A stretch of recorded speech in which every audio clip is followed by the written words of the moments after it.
Membangun kepercayaan diri dalam berbicara di depan umum di era digital. Ini adalah judul yang akan saya sampaikan.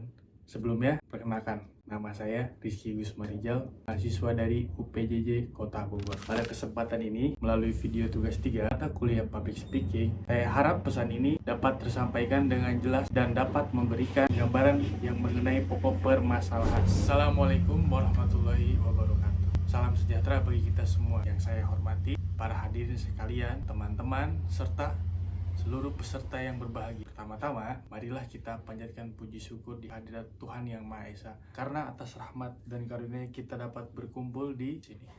Dalam keadaan sehat, pada kesempatan baik ini, izinkan saya menyampaikan sebuah pidato dengan tema membangun kepercayaan dalam berbicara di depan umum di era digital. Hadirin yang saya hormati, di tengah derasnya arus teknologi informasi, keterampilan berbicara di depan umum telah menjadi kemampuan yang hampir wajib dimiliki oleh setiap individu. Tidak hanya untuk tampil di panggung, tapi juga di ruang virtual, di webinar, meeting online, podcast, maupun sosial. Namun, tentang yang sering muncul tetap sama, rasa gugup dan kurang percaya diri. Hadirin sekalian, kepercayaan diri dalam berbicara bukanlah suatu muncul secara tiba-tiba. Ia adalah keterampilan yang dibangun oleh pemahaman, latihan, dan pengalaman. Pertama, kepercayaan diri tumbuh ketika memahami audiens platform yang kita gunakan. Di era digital, audiens dapat dari berbagai daerah yang latar belakangnya, sementara platform seperti Zoom, YouTube, Instagram, atau TikTok memiliki karakteristik yang berbeda. Dengan mengenai siapa yang mendengar, bagaimana cara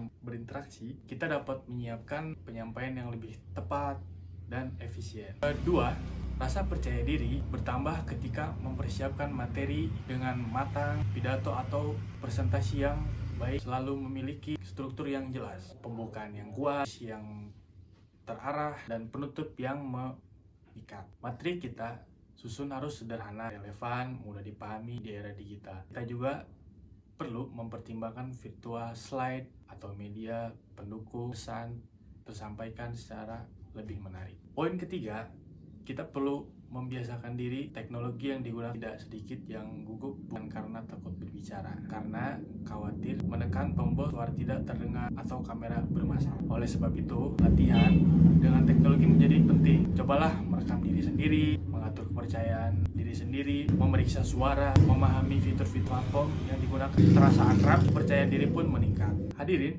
yang saya banggakan, selain persiapan teknik, yang tidak kalah penting adalah mengelola kecemasan. Salah satunya kesederhanaan, tapi efektif adalah teknik pernapasan. Menarik pernapasan panjang, mengembuskan perlahan seperti berbicara dapat menenangkan pikiran dan tubuh. Selain itu, kita dapat mengalih fokus dari rasa takut ke pesan yang ingin kita sampaikan. Tanyakan pada diri sendiri, apa manfaat yang saya berikan kepada audiens ketika fokus berpindah ke tujuan. Perlahan-lahan ketakutan akan memudar. Tidak kalah penting, bangunlah bahasa tubuh yang positif, baik di panggung maupun di layar. Tetap senyum, dan tatapan mata atau tatapan kamera akan membentuk citra diri yang percaya diri.